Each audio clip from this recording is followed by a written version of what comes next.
XIANGLING again, and today we're making Matsutake meat rolls. First, you'll want to grab your Matsutake mushrooms and slice them into 3 pieces horizontally. For the meat, marinate it with garlic, soy sauce, pepper, spice, and rice wine. To hold everything together, Guiba, save it for your therapist. Crack 1 large egg and add a tablespoon of flour, then mix. Gather your meat patty and wrap it around the stem of your mushroom like so. Oh! Exactly. Wait, Guiba, wrong context.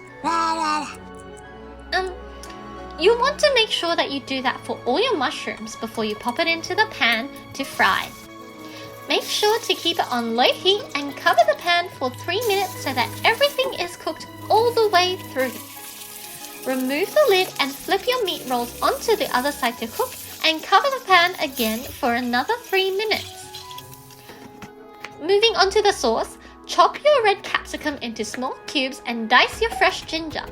You're going to use your meat juices from your meat rolls to stir fry your ginger and your capsicum. Guiba, shh! Add a teaspoon of cornstarch and some stock to thicken the sauce. For plating, I use some salad leaves. And placed my meat rolls on top. Then we poured the sauce over to give that nice glaze. And there we go. Enjoy!